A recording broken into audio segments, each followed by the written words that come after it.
the beginning of an inner journey. Close your eyes slowly, take a deep, deliberate breath, and feel it as it flows into every fiber of your being, not just your body. Feel it filling the deepest chambers of your spirit, those hidden places you rarely visit. Now exhale, let go of everything, thoughts, fears, expectations. Just release.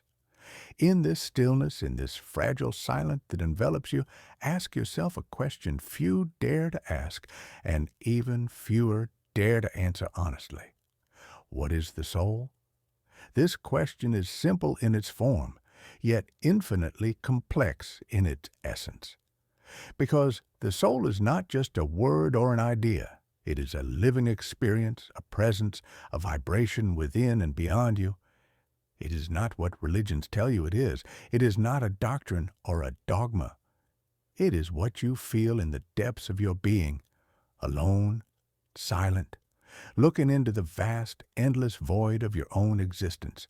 This is no lecture, no spiritual jargon. It is a sacred journey, an inward passage through the quiet corridors of your mind, through the shadows that death casts, and beyond the mysteries of life itself. We will walk through thoughts, sensations, memories, those elusive places where language falls silent and intuition speaks. This is a sacred space where intellect humbly bows before the unknown, where questions are more precious than answers, and where silence holds the deepest truths. Welcome to Stillness Beyond. Let us begin this journey together. Galactic Part 1. What is the soul? The mystery of being. The soul has been called many things throughout human history, a flickering flame in the darkness, a delicate breath that animates the body, a whisper sent from the divine realms. But what if none of these are fully true? What if the soul is something far more subtle, far more profound? Imagine the soul as awareness, observing itself, the part of you that notices your thoughts without being caught in them, the silent witness that watches your emotions without becoming them, the stillness that exists beneath the storm of your mind. The soul is what remains when all external layers peel away, your roles, your memories, your fears, your joys. It is the essence of who you are, not what you possess. Children know this truth instinctively long before they can name it. Artists touch this sacred flame when they lose themselves in creation, transcending time and self. Lovers glimpse this profound presence in each other's eyes in silent connection, and in moments of grief, loss, or deep stillness, the soul's voice becomes unmistakably clear. The soul is not an object to be held or measured. It cannot be dissected or boxed into scientific categories. It is not confined within the physical body, nor is it separate from it. The soul is pure presence, timeless and vast, unchanging in its essence, yet continuously expressing itself through the infinite dance of life and form. It is the eternal witness, the sacred observer behind every experience, the silent listener behind every sound. It is where memory begins, where meaning takes root, and where intuition blossoms. The soul is the wellspring of love, the ground of longing, the spark of creation. Philosophers have attempted to define it, poets have struggled to capture it in words, mystics have sought to dissolve their very being into it. Perhaps the soul is not meant to be understood with the mind. Maybe it is meant to be remembered, awakened, and lived in every moment, because the soul is not a theory or an abstract concept. It is a living experience, a vibration, a truth that cannot be spoken, only felt deeply in the stillness between breaths. When you begin to live from this place, from your soul, you start to perceive the world not just through your eyes, but through the very essence of things. You begin to see through the illusions and remember your true nature. You begin to remember who you really are. Part 2. What is consciousness? The mirror of the soul. Consciousness is the mirror in which the soul sees itself. We often equate consciousness with thought, intellect, or brain activity. But is consciousness truly limited to these things? Is a tree conscious? Is a stone the sky itself? Can consciousness exist without language, without thought, without a body? When you become aware that you are aware, when you step outside the river of thoughts and immerse yourself in the ocean of presence, you glimpse consciousness in its purest form.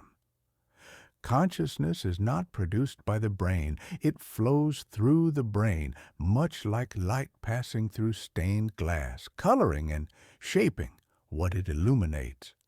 Just as light does not belong to the lamp that holds it, consciousness does not belong to the mind that experiences it.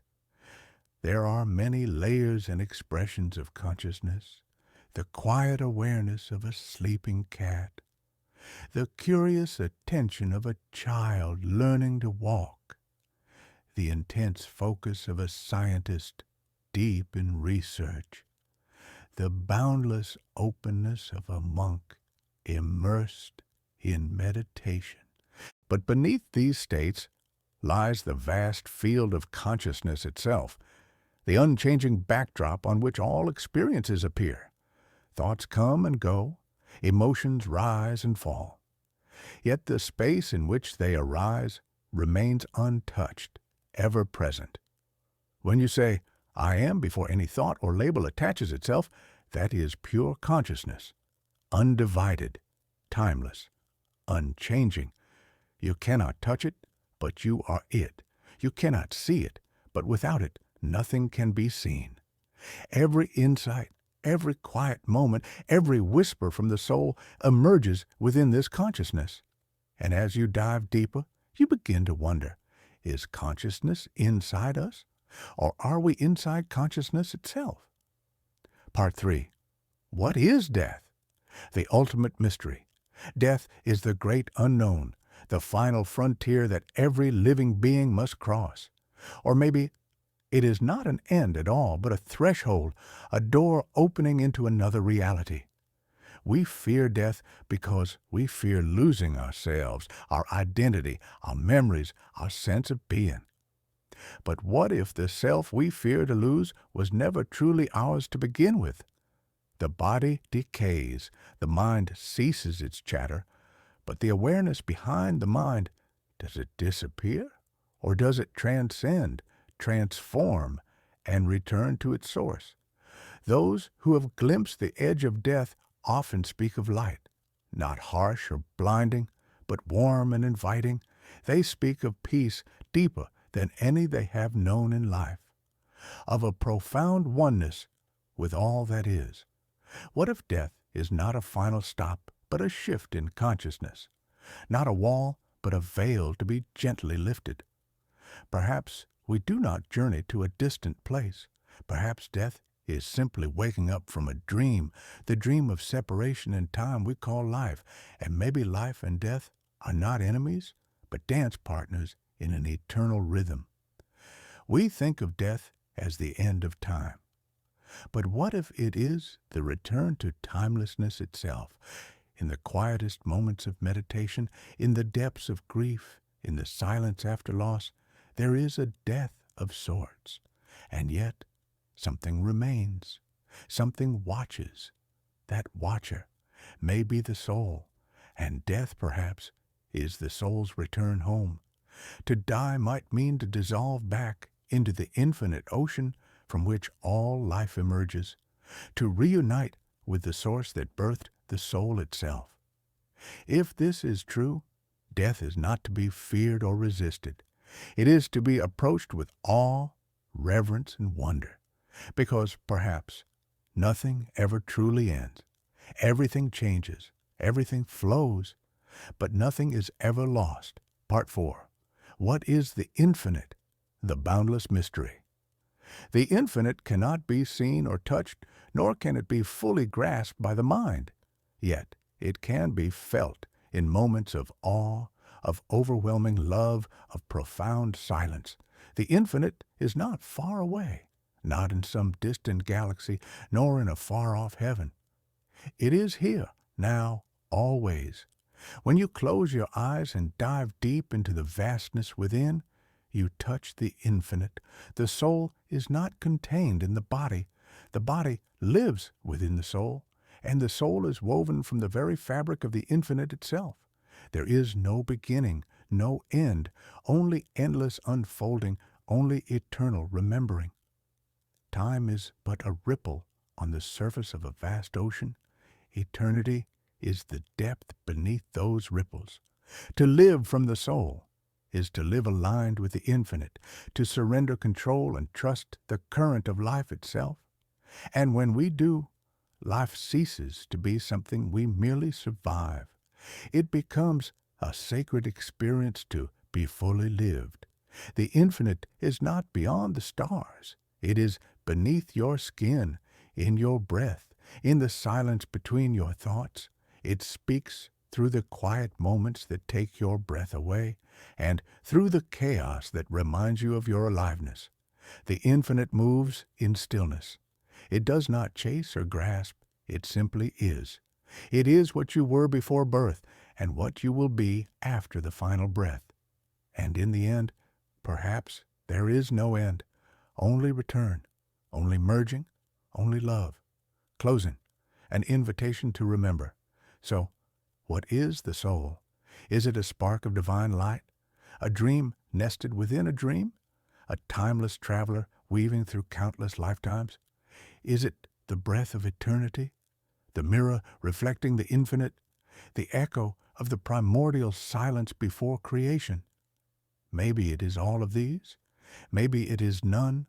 Or maybe it is the very question itself that unlocks the door to mystery. Thank you for walking this path with me. If this journey stirred something deep within you, I invite you to share your thoughts, your reflections, your questions in the comments below. Let us continue this conversation together. Welcome to Stillness Beyond.